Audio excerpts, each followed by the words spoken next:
Boa noite, pessoal. Tudo bem com vocês? Eu sou a Priscila Simonato, estou aguardando o professor Hélio Gustavo, coordenador da pós-graduação em Direito Previdenciário do Damásio, para iniciarmos a nossa live para falar então sobre o benefício de pensão por morte e o benefício de auxílio-reclusão. Dois benefícios que tiveram bastante modificação com a emenda constitucional número 103 de 2019, então o assunto não vai faltar aqui para nós durante essa nossa live. Então, estou esperando aqui o professor Hélio Gustavo entrar. Eu vou apenas fixar aqui o nosso tema, então, para que aqueles que entrem depois possam saber do que nós estamos falando.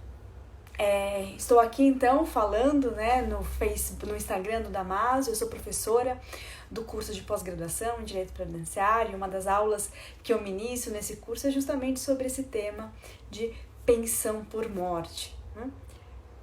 Estou aguardando aqui, o professor já solicitou para participar do vídeo, daqui a pouquinho ele entra e nós vamos então discutir aqui, conversar a respeito desse benefício. Olá, tudo bem? Olá, Pri, tudo bem? Como é que vai? Tudo bem, Gustavo, tudo Tudo ótimo. ótimo, graças a Deus. Estamos aí no mais uma live, agora com o Damásio, né? Sim, Damásio sim, Educacional, uma pós-graduação que a gente leciona e que eu tenho maior satisfação de saber que hoje nós temos como professora a professora Priscila Simonato, que para quem não conhece, hoje é uma das grandes pensadoras do direito previdenciário e que eu conheço a Priscila, eu acho que não sei se mais de uma década, eu acho que mais não, de uma faz mais de uma década, década, daqui a pouco mais de faz, 10 anos. daqui a pouco a gente vai completar 2 décadas, daqui a pouquinho. Sim, sim.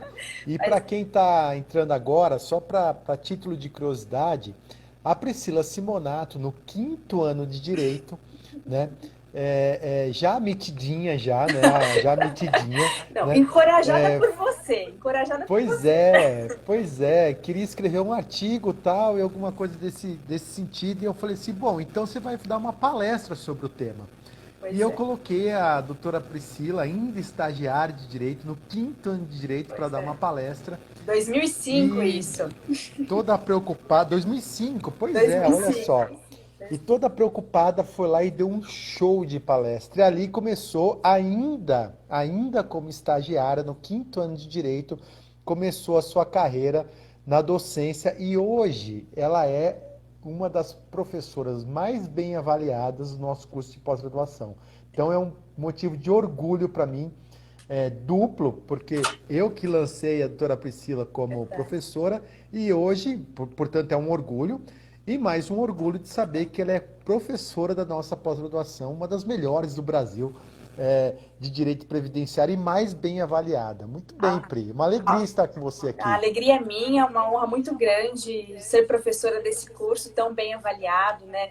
E o feedback dos alunos que é muito gratificante. Eu sempre te mostro, né, esses feedbacks e é espetacular. É isso que faz a gente ter vontade, né, realmente de aprender cada vez mais, né? Porque a gente aprende muito cada dia também. Eu acho que esse é o papel do professor, né? Aprender, Sim, acho que aprender todos os aprender e dias. lançar novos pensadores, né, É Pri? Acho que esse é o verdade, é papel, verdade. né? Sabe E, que eu Pri, antes de iniciarmos, quem não segue o professor Hélio Gustavo lá no Instagram, vamos lá, Hélio Gustavo Alves. E quem não segue a professora Priscila, Priscila com 2 L's, Simonato. exatamente. Então vamos lá nos seguir, tá? Nós temos alguns vídeos gravados também no canal do YouTube, que é Hélio Gustavo Alves, tá? Toda semana a gente vai ter uma live com um professor do Damásio. Então todos os professores do Damásio farão live comigo. E para inaugurar essa, essa trajetória de lives dos professores Damásio, da pós-graduação em Direito Previdenciário e Processo Previdenciário, eu convidei nada mais, nada menos do que a professora Priscila para inaugurar essa trajetória de lives que teremos com os professores do Damásio, tá? Pri, a gente vai falar sobre pensão por morte e auxílio reclusão. Por quê? Porque o auxílio reclusão ele é concedido nos moldes da pensão por morte. A Priscila tem o melhor livro de pensão por morte Ó, hoje publicado. Não é vou até porque é minha amiga, colocar até aqui né? na tela para Tá vocês. aí, ó, lá pela editora Pela Juruá. Juruá, pela Juruá. Comprem, é bibliografia obrigatória na nossa pós-graduação. Baita livro, tá?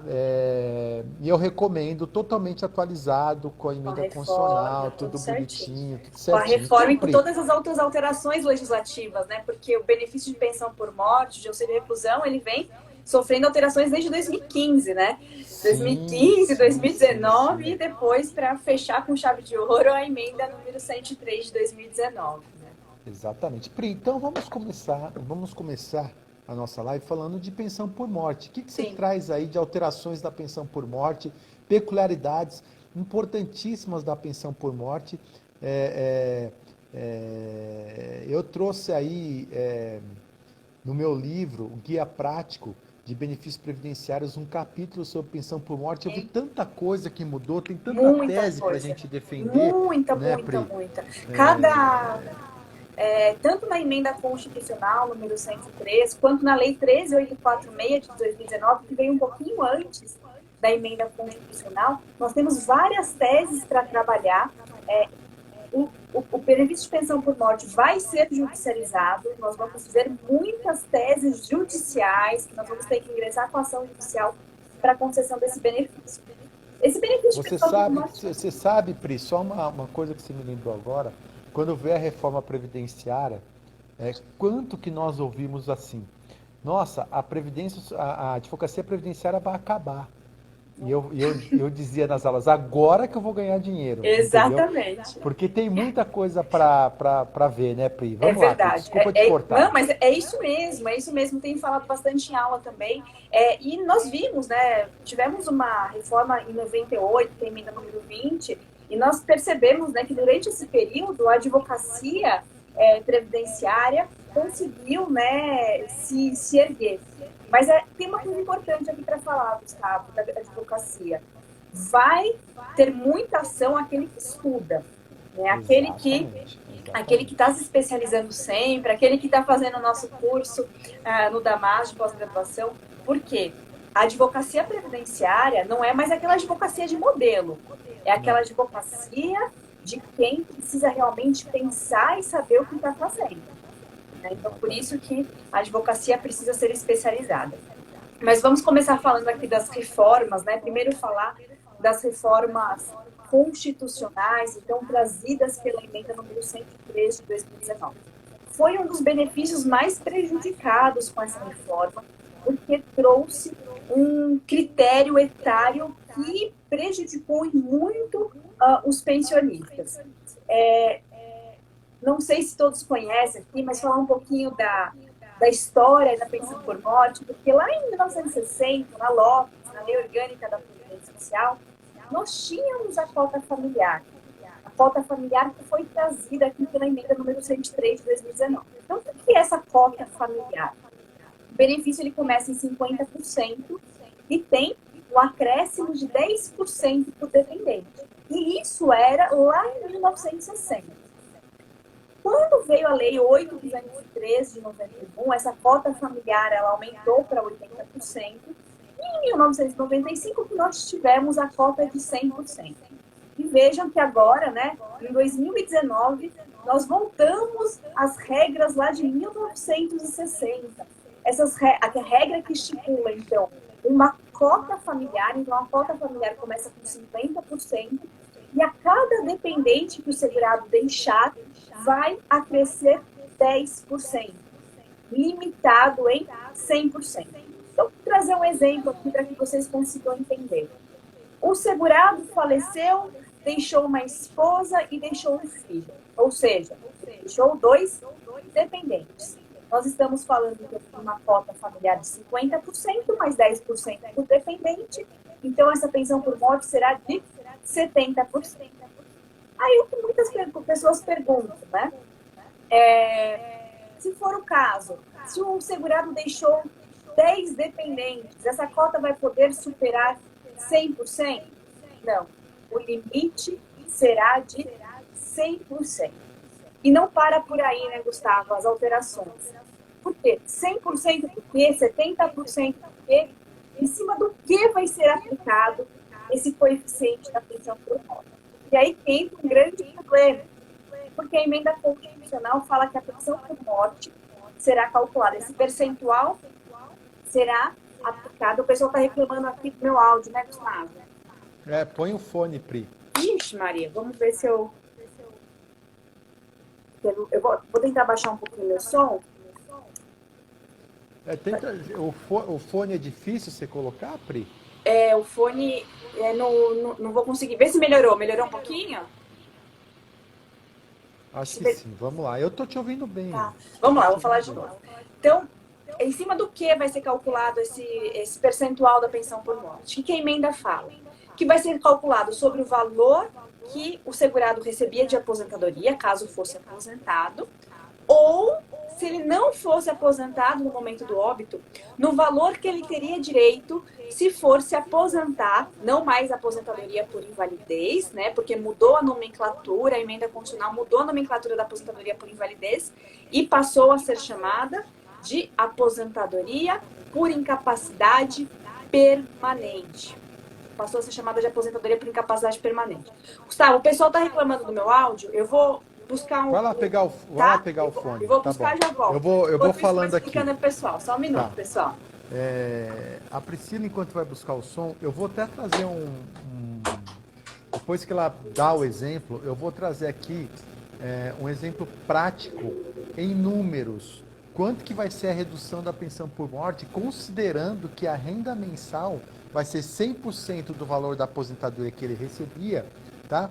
Ou aquilo que ele recebia, que ele teria direito na pensão por morte, conforme a aposentadoria por invalidez. Isso vai dar um prejuízo enorme para o segurado. E eu vou trazer aqui os números de quanto vai ser esse prejuízo.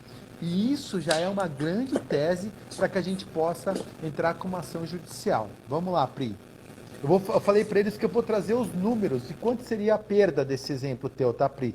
Que eu coloquei no meu livro. Ótimo, tá? Ótimo. Eu coloquei no meu livro, tá? Então vamos lá, Pri.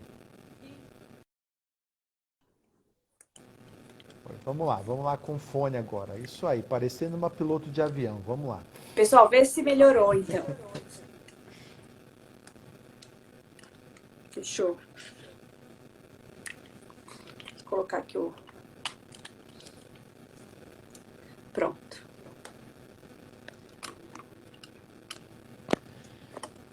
Vamos ver se melhora, então, agora com fone. Isso está no artigo 75. O valor da pensão por morte será de 100% do valor da aposentadoria que o segurado recebia, tá? Então, vai ser 100% do valor da aposentadoria que o segurado recebia, a pensionista vai receber 100%, tá? Ou daquela a que teria direito se estivesse aposentado por invalidez na data do seu falecimento.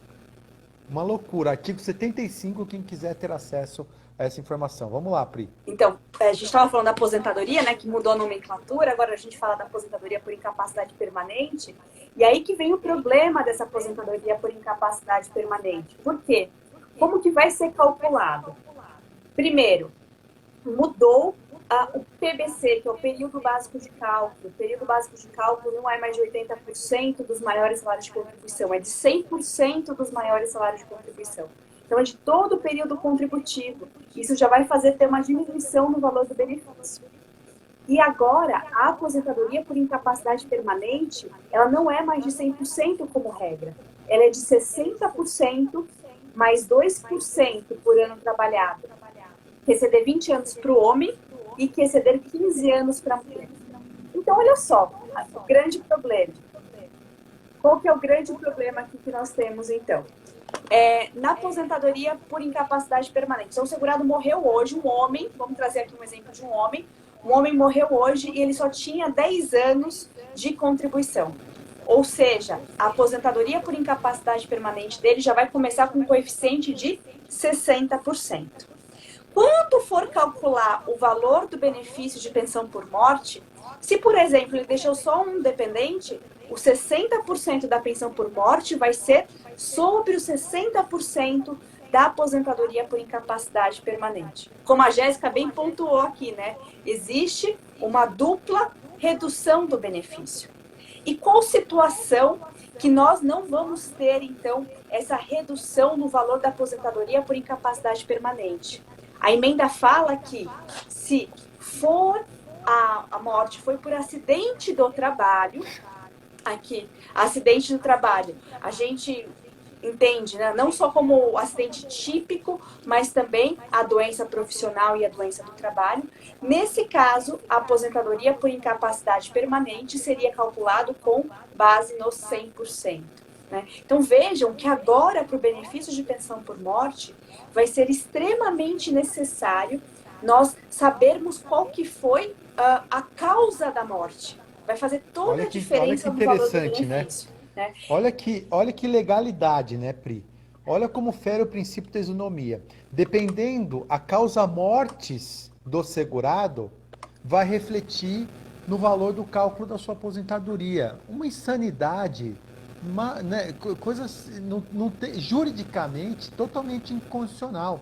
Fere o princípio da igualdade, o princípio do valor da ordem, do valor social do trabalho, da ordem social. Eu trouxe aqui, Pri, no meu livro, eu trago um exemplo. Posso ler? Por favor, claro. Olha só, o senhor Jorley, na data do óbito, tinha 48 anos de idade. Então, na data do óbito, o Jorley tinha 48 anos de idade.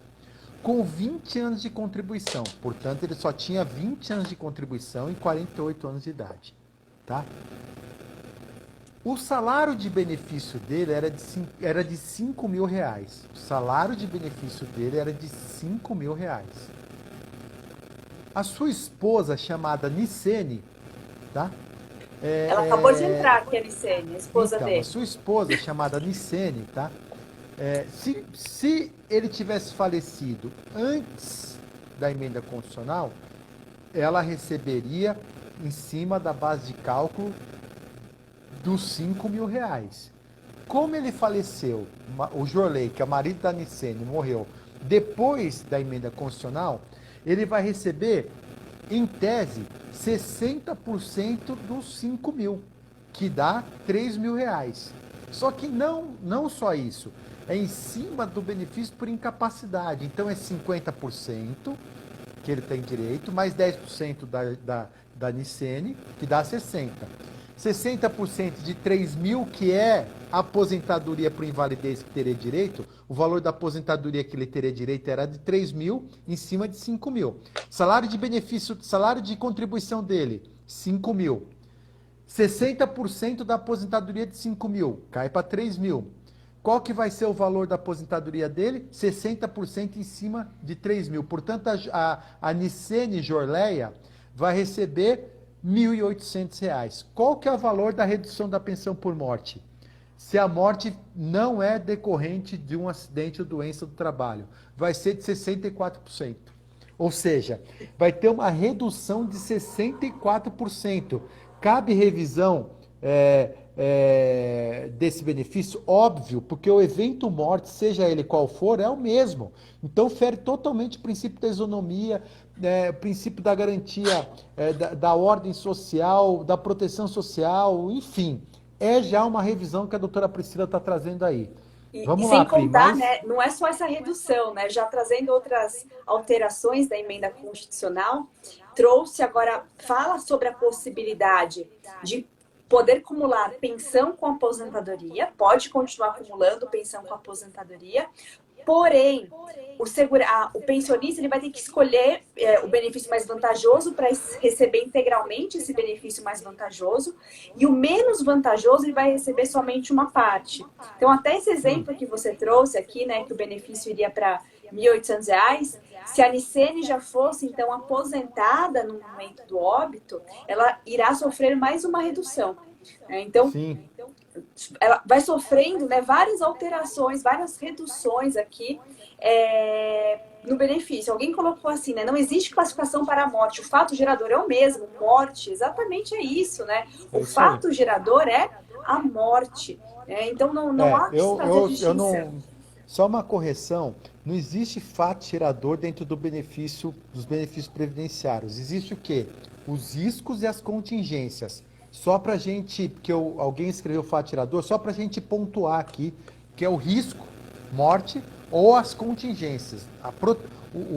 As proteções dentro do benefício previdenciário, ok, fato gerador para ficar mais fácil, Sim, sim, mas sim. é risco, o risco é o mesmo. Né? O evento morte é o mesmo. Exatamente, o risco é o mesmo, né? E até falando de risco social aqui, né, uma alteração trazida pela emenda, lá no artigo 201, inciso 1, ele excluiu, né, o risco morte.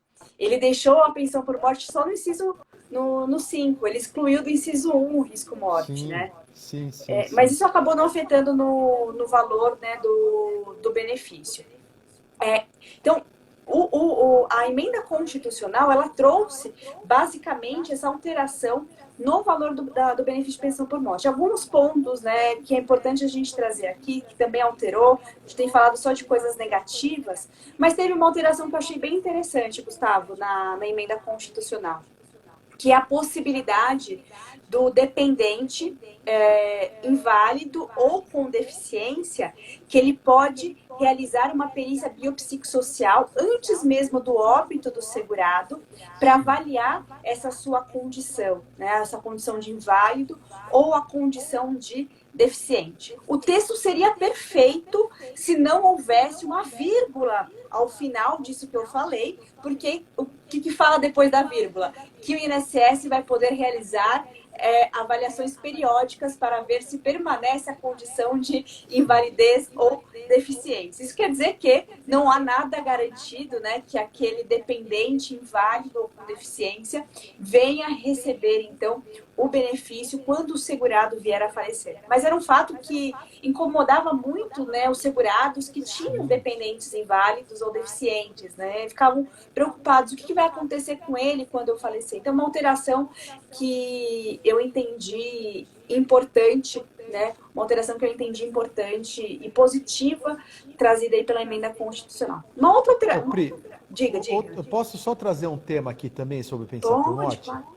Tá? Que vai sair. Eu estou escrevendo um livro agora, meu livro de auxílio reclusão, vai sair a 3ª edição, só que eu vou incluir o capítulo de pensão por morte. Eu trouxe esse tema, Pri,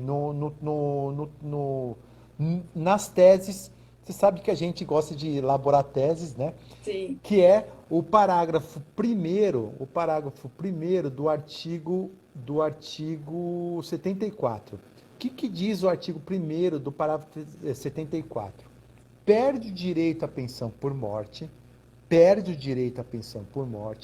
o condenado criminalmente por sentença com trânsito em julgado,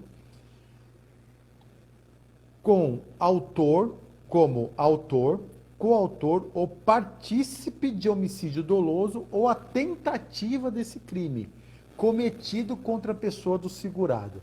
Vamos supor que a Nicene comete uma tentativa de homicídio contra o Jorley, que é o marido dela, ok? Ela comete uma tentativa de homicídio, mas ele não morre. E aí existe um processo rolando, o Ministério Público segue, uma vez feita a denúncia, o Ministério Público segue com o processo e ela é condenada por tentativa de homicídio. Ok, condenada por tentativa de homicídio. Só que aí eles passam por cima disso, o amor é muito maior do que essa dor, e eles voltam a ter um relacionamento, ou seja, continuam com a relação marital. Ok?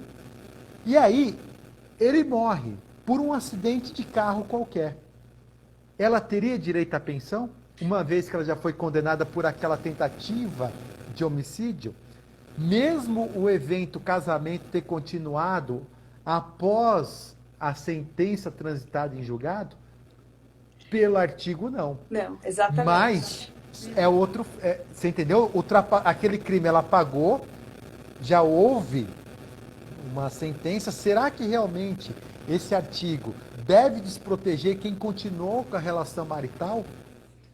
Não sei, é algo que dá para se pensar sobre isso. Sem dúvida, porque entendeu? Assim, né, houve o perdão. Houve o perdão. Houve o perdão, né? Entendeu?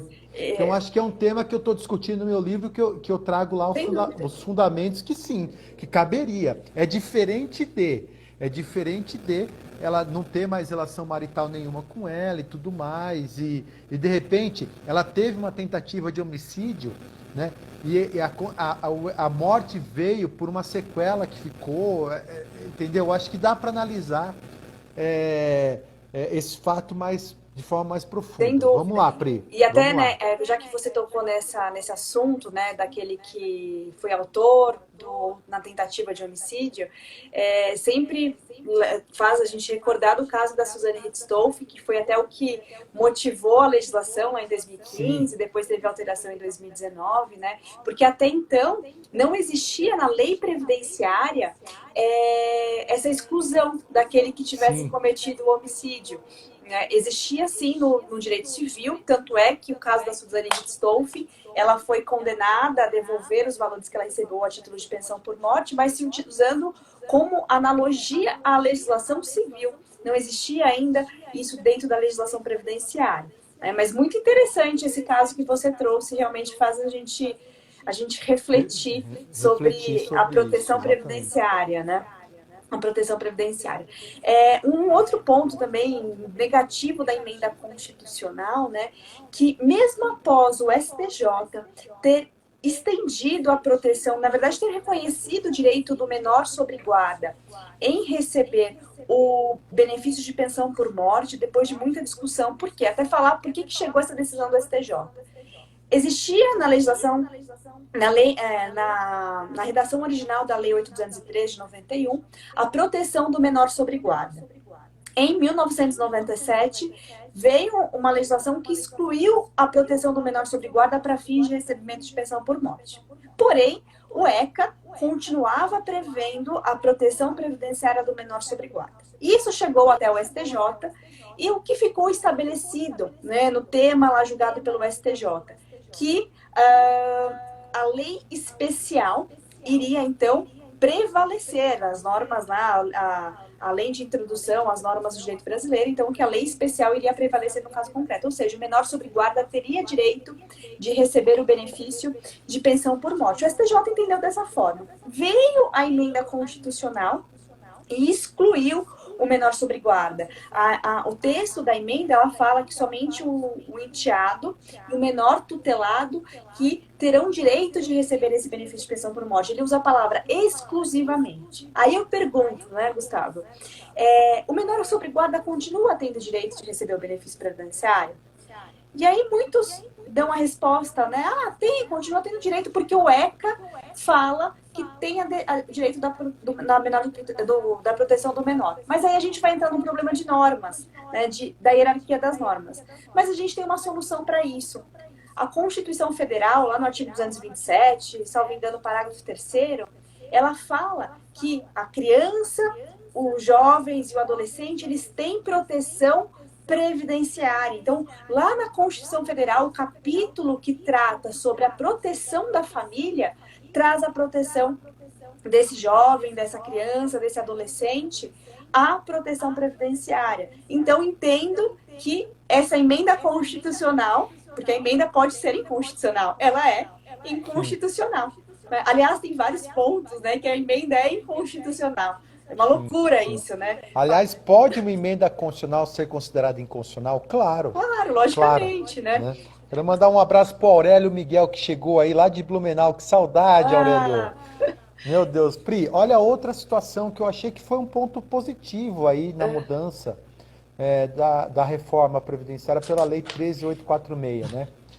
Que é a possibilidade daquele que busca o seu reconhecimento como dependente tenha resguardado em ação judicial a sua cota à parte. a habilitação provisória da A- ex- 13.846, né? Exatamente, que é o parágrafo terceiro do artigo 74, né? Que fala, ajuizada a ação judicial para reconhecimento da condição de dependente, este poderá requerer a sua habilitação provisória ao benefício da pensão por morte, exclusivamente para fim de rateio dos valores com os outros dependentes, vedado o pagamento da respectiva cota, obviamente, até o trânsito julgado da respectiva ação. Julgada nas ações em que o INSS for parte, este poderá proceder de ofício à habilitação, excepcionalmente da referida pensão, quando para efeitos de rateio. Então, se você é advogado daquele que busca o reconhecimento como dependente, chama o INSS no polo passivo. Óbvio, né, Pri? Claro, chama. Tá? Então, isso acho que foi muito bom, mas é algo que eu gostaria de falar sobre esse ponto, que acho que não foi mudado, acho não, tenho certeza, não foi alterado na Lei 8.212, foi o artigo 69, que lá diz o seguinte com relação à pensão por morte, né, com relação aos cartórios. Os cartórios devem comunicar até o primeiro dia útil do mês, todos os óbitos que ocorreram. Por que não comunicar os filhos menores que deixaram e já fazer essa divisão cota à parte? Exatamente. Se fizesse assim, já faria divisão e o INSS não pagaria duas vezes. Agora, pode um menor que não teve a proteção previdenciária perder o direito de receber o retroativo, tendo em vista que outro já recebe? Pois né, é. Pri? Não, isso totalmente. É imprescritível o direito do menor. Aliás, né? você falou a questão que é imprescritível o direito do menor. A gente já entra em outro assunto, né, Gustavo? Pode entrar. Já vai, entra direto então, vai. Na 13846. Aliás, né, a gente começou a falar da emenda, mas a 13846 de 2019 mudou muita coisa no benefício de pensão por morte. Eu acho que o pior ponto de modificação dessa 13846 que trouxe o prazo para o menor de 16 anos requerer o benefício de pensão por morte para que ele possa receber desde a data do óbito. Né? O que falava antes da 13846 para que vocês consigam entender? Antes da 13846 dizia o seguinte, que todos os dependentes que requeressem o benefício em 90 dias receberia o benefício de pensão por morte desde a data do óbito. Para os dependentes que fossem maiores de 16 anos, eles tinham que requerer dentro desses 90 dias. Se eles requeressem depois dos 90 dias, o que iria acontecer? A data de início do benefício seria a mesma data de entrada de requerimento. Não quer dizer que ele perderia o direito da pensão por morte, mas ele não receberia os atrasados. Desde a data do óbito. Exatamente. Para o menor de 16 anos, podia requerer, passou, 10 anos, ele receberia todos os atrasados. Por quê? Essa mesma lógica, não corre prescrição contra menor. A 13846 trouxe um prazo para o menor requerer esse benefício. Trouxe o prazo de 180 dias para o menor requerer o benefício. Isso está no artigo 74, inciso 1º da 8.213. Ou seja, o menor agora morreu o pai ou a mãe.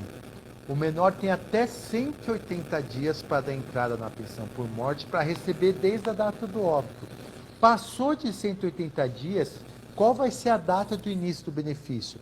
A partir do momento que ele dá entrada no requerimento. Exato. Então, vamos supor que um menor de 2, 3 anos de idade, né, morreu o pai e a mãe, ele está lá morando com o tio é um hipossuficiente também, e aí o tio descobre depois de 4 anos que esse menor teria direito à pensão por morte, não vai receber o retroativo. Gente, eu estou adorando essa reforma previdenciária porque a gente vai ficar rico. Tem muita tese, né? Entendeu? Tem muita tese. Eu estou adorando. Então, assim, direito do menor é imprescritível, é hipossuficiente, é intocável. O INSS deveria pagar de ofício, inclusive, a pensão por morte. Exatamente. Colocar o assistente social para ir atrás desse menor. Existe um menor. Né, porque aqui, mais uma vez, eu falo do artigo 227 da Constituição, que cabe ao Estado. O artigo 227 fala que cabe ao Estado proteger o direito das crianças e do adolescente, inclusive os direitos inerentes ao direito previdenciário. Sabe o que é muito engraçado?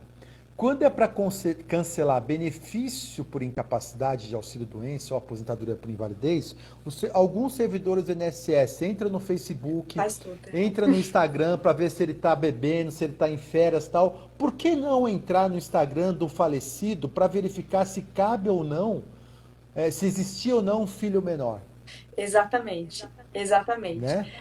E não, a gente sabe que eles não fazem isso, né? E Nesse entendo. caso, caberia ação? Óbvio, Exatamente, óbvio, eu ia responder isso, óbvio. Ah, logicamente. legal, legal. É um dos pontos que entendo. A pior alteração que nós tivemos aí na 3846 foi essa, né? Que retirou o maior direito, que é a questão da proteção do menor. Então, sem dúvida alguma, cabe ação, tem que ingressar com ação, e é uma situação que vai ser judicializada, não tem jeito, né? Eu tenho Ô, sido, Pri, sabe, uma. Gustavo, muito Ah, defensora do processo administrativo. Mas existem situações que a gente sabe que não vai resolver no processo administrativo. Esse é um caso clássico, né, que a gente não consegue resolver dentro do processo administrativo, né? ô, Ah, Pri, sabe uma coisa que mudou, que é muito importante, né? Isso está no artigo 77, tá? Inciso 5º, letra B, que agora a pensionista ou pensionista, né, vai ter que ter aí, no mínimo, tá? No mínimo, 2 anos, né? 2 anos de casado, sim, tá? Ou 18 contribuições. Então, para as meninas solteiras ou para os meninos solteiros, né? Obviamente você vai fazer uma série de investigação na vida dele, se você vai namorar ou não vai namorar, se vai casar ou não vai casar, você vai fazer uma investigação. Primeira pergunta que você tem que fazer para aquele que você deseja namorar. Primeira pergunta é: quantas contribuições previdenciárias você tem? Se tiver menos de 18, cai fora. Porque quero ver se o seu morrer, você não. quinis. Quero Quero ver o ver seu seu quinis. quinis. Quero ver seu quinis. Se tiver menos de 18 contribuições, não case, porque esse cara não vai Exato, nem te trazer pensão por morte, tá? exatamente. Então, é o seguinte, aquele que você for casar tem que ter no mínimo 18 meses de contribuição. Primeira questão. Segunda questão, você vai ter que conviver com ele pelo menos 24 meses, 2 anos. Então, por exemplo, a Nicene com seu marido Jorley. Vamos supor que o Jorley teve um acidente lá, teve um acidente com 18 meses de casado. Não desliga o equipamento médico.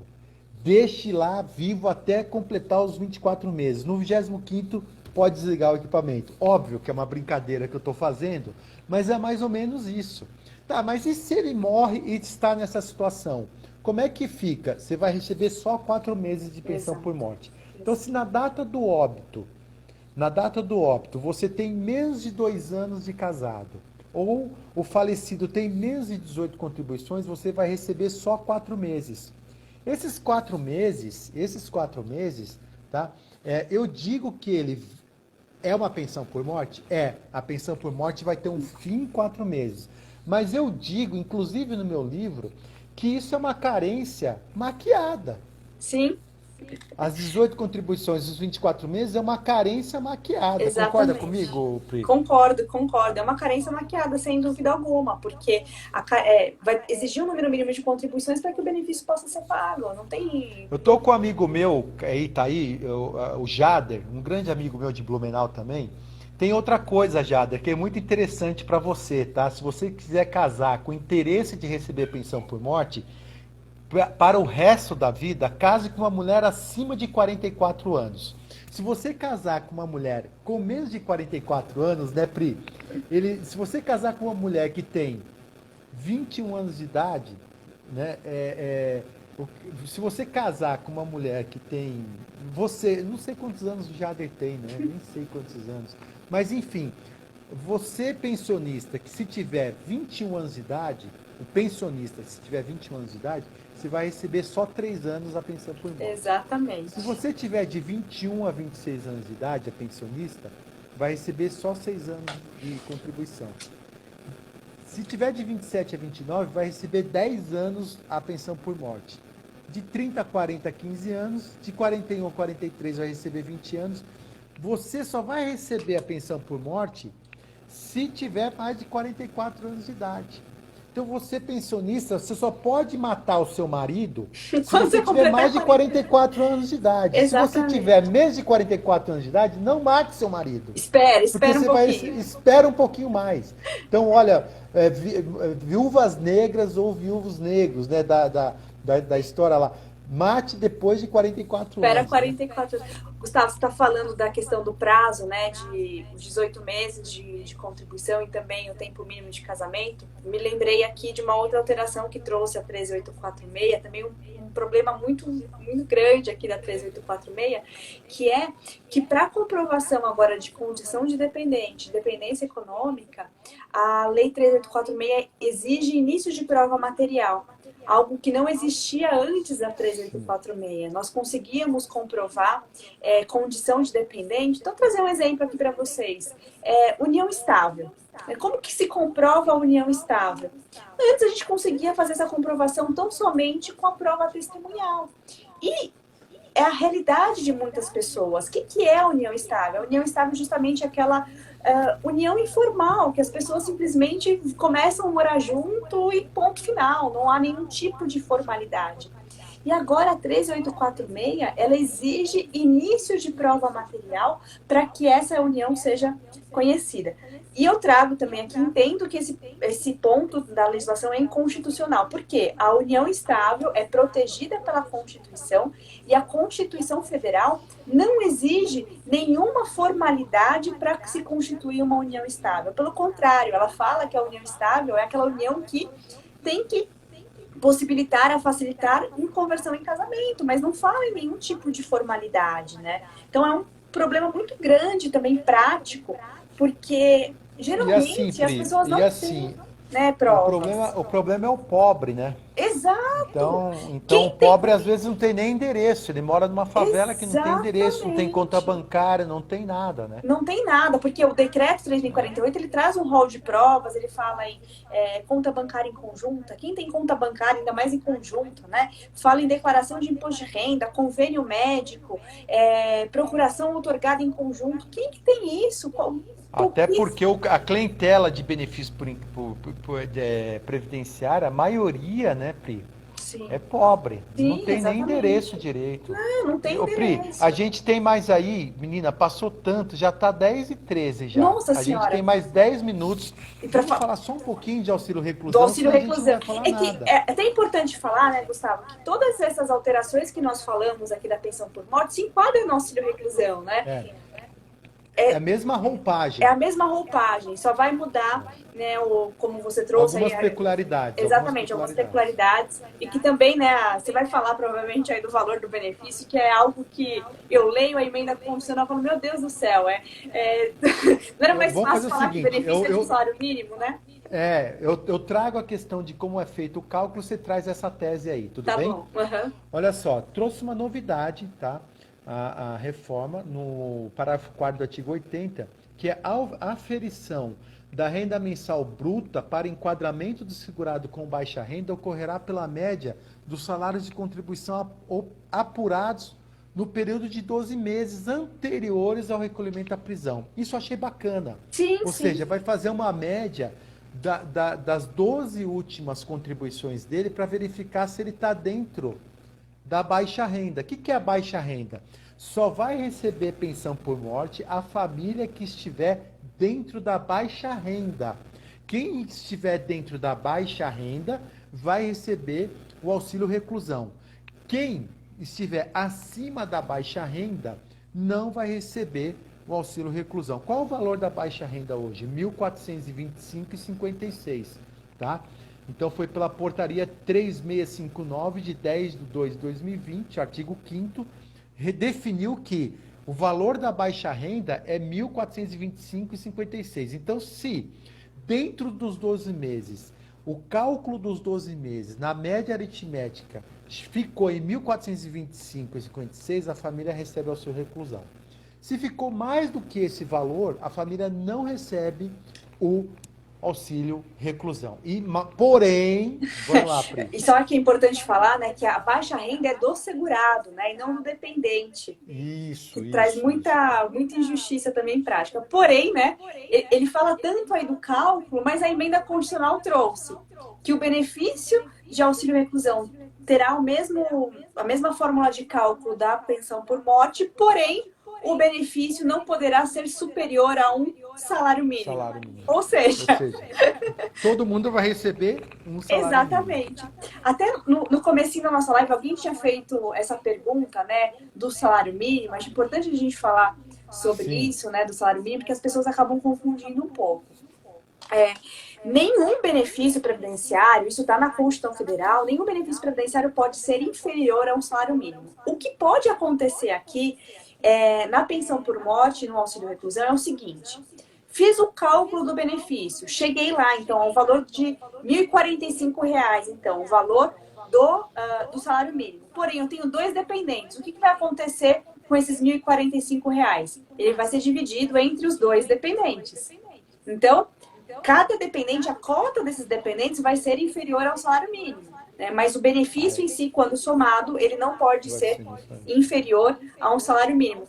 Resumo disso com relação ao auxílio reclusão. O auxílio reclusão sempre vai ser de um salário mínimo. Ô, Gustavo, sabe que mês passado, o pessoal critica muito esse benefício de auxílio reclusão, né? O pessoal fala... compreende errado, acho que esse benefício ele é devido ao preso, não é devido ao preso, ele é devido ao dependente. E eu procurei no site do INSS para ver a porcentagem de auxílio reclusão que é concedido. Representa só 0,25% dos benefícios.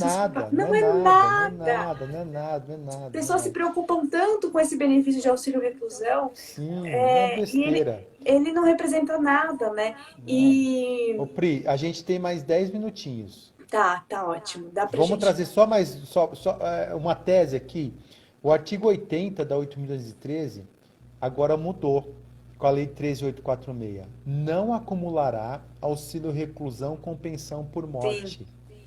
Olha que loucura, né? Então é o seguinte, o segurado que foi preso recebe pensão por morte da mulher que faleceu. Só que ele casa de novo. Se ele vai preso, a família não pode receber o auxílio reclusão. Gente, vamos chamar de fato gerador. O fato gerador da pensão por morte foi a contribuição da ex-esposa. Sim. E o fato gerador do auxílio reclusão é a contribuição que ele fez. Então tá aqui outra grande tese para a gente defender. Por quê? Porque o direito previdenciário é um direito indisponível.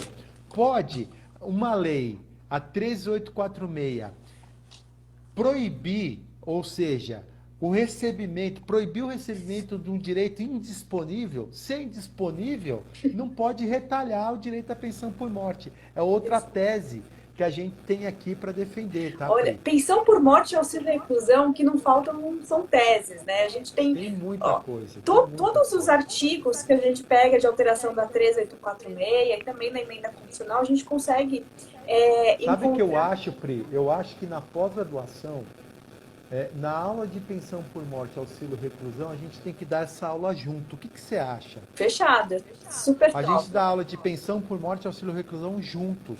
Legal, acho perfeito. Que é uma boa, né, Pri? Não, perfeito, perfeito. É uma boa. Não, Ô, Pri, a gente está chegando ao final, a gente vai ter que fazer as considerações, né, para encerrar, porque senão a gente não vai conseguir salvar a live, Pri. Passou muito rápido, não sei que o pessoal que está assistindo, mas para mim voou aqui, alguém gente, comentou. Gente, vocês gostaram? Manda coração se vocês gostaram, gente, manda coração. Isso mesmo, mande corações para nós. É o seguinte, Pri, eu vou sortear esse livro lá no meu Instagram, tá? Então, eu vou tirar uma foto aqui, minha e da Pri, tá? Vou tirar uma foto minha então, da Pri. Sorriso, Pri. Vou tirar meu fone aqui e vou me arrumar, então. Sim, sorriso, tá? Aí, tirei uma foto, tá? E a gente vai lá no meu Instagram, @HélioGustavoAlves, oh meu Deus, no Instagram, Hélio Gustavo Alves, tá? Vou fazer um sorteio desse livro, é um livro chamado Por Acaso, Poesias, Crônicas e Pensamentos de Poesias de minha autoria, tá? E eu vou sortear. Tem que deixar lá no meu Instagram o seguinte, vai ter uma regrinha, seguir meu Instagram, o da Pri e o do Damaso. Isso E mesmo. vai ter uma regrinha, você vai ter que dizer que a live foi maravilhosa, foi fantástica, foi bombástica, tal, para todo mundo ficar com ciúmes meio da Pri. Tudo bem, gente? Isso mesmo, pessoal. Tá? Contamos com vocês. Ó, Pri, como é você que vai finalizar aí, gente, eu quero agradecer a participação de todos, tá? Pedir para vocês se inscreverem ainda essa semana, que dá tempo, na pós-graduação em Direito e Processo Previdenciário lá no Damásio Educacional, sem dúvidas. Nós temos vários alunos aí. A maior propaganda nossa é o aluno que fez a pós-graduação com a gente. É uma pós-graduação com corpo docente reduzido, portanto, cada professor sabe o que o outro vai falar. Não é como aquela pós-graduação que você tem 50 professores lá divulgando, só que vira um palestrão. Aulas repetidas, todo mundo repete. Não, o nosso tem começo, meio e fim, tá? Então façam a pós-graduação lá, que a nossa pós-graduação é começo, meio e fim. Você vai sair de lá faixa preta no direito previdenciário. A professora Priscila é uma das professoras nossas, tá? Eu estou lá como coordenador com a professora Flávia Cristina, tá? Então fica aqui meu beijão e passo a bola para a Priscila encerrar a nossa live como moderadora dessa nossa... Um ponto importante, né, da pós-graduação, Gustavo, é que as aulas são com professores que estão atuando. São professores que estão ali no dia a dia, que sentem as mesmas dores que os alunos, né? Então, a gente não tem medo de ensinar, de falar de teses novas. Pelo contrário, a gente quer também, né, levar essa parte prática, né, para que o aluno lá consiga... não tem estrela, né, Pri? Lá Exatamente. tem professor. Lá não tem estrela, é professor. E a gente passa mesmo as teses, né, Pri? Exatamente, a gente passa mesmo as teses. Sabe por quê, Gustavo, quando eu falo que a gente tem que passar tese? Por quê? Para que a gente consiga firmar essa tese nos tribunais superiores, a gente precisa de união. Não adianta eu guardar a tese só para mim. Eu preciso que todos conseguir falem um bar de divergentes com voto diferente, né, Pri? Exatamente. Então, por isso que a gente precisa levar essas informações, né, e construir realmente o pensamento. Não adianta nada ser apenas replicar, você tem que entender. Então, Pri, qual é o seu Insta, Pri? Eu vou colocar aqui para vocês, Priscila, com SC e 2 L's, Simonato. Eu vou escrever aqui para vocês. Escreve o meu também, tá, Pri? O teu é Hélio Gustavo Alves. Tá, eu vou colocar os dois aqui para o pessoal conseguir nos seguir. Hélio Gustavo Alves. Então, vai ter o sorteio do livro, né? Vai ter o sorteio do livro, esse livro aqui. Eu tenho, é excelente. Por acaso. Dia das Mães está chegando, se quiser comprar o livro, fale comigo, um baita presente para tua mãe, gente. Olha só, fazendo propaganda de livro. Eu quero ser escritor de literatura, gente. Não quero ser escritor só de direito previdenciário. Valeu, gente. Gente, muito obrigada, então. Mais uma vez, Gustavo, obrigada pela oportunidade. É sempre bom conversar com você. Sabe que eu sou eternamente grata por todas as oportunidades que você me deu e por ter despertado em mim esse interesse pela docência, de ter me encorajado quando eu estava ainda no 5º ano da faculdade em ministrar uma palestra dizendo que era para eu ir tranquila porque todos estavam começando. Cheguei lá, eu era a única bacharel que estava fazendo o curso ainda, todo mundo já era mestre, doutor, mas eu fui lá com coragem e foi essencial para que eu conseguisse chegar até aqui. Então, agradeço imensamente, né, por toda a oportunidade. Sou eternamente grata a você. Muito obrigada, viu? Valeu. Pri, um beijão no coração e até a próxima. Tchau, pessoal. Boa noite. Valeu.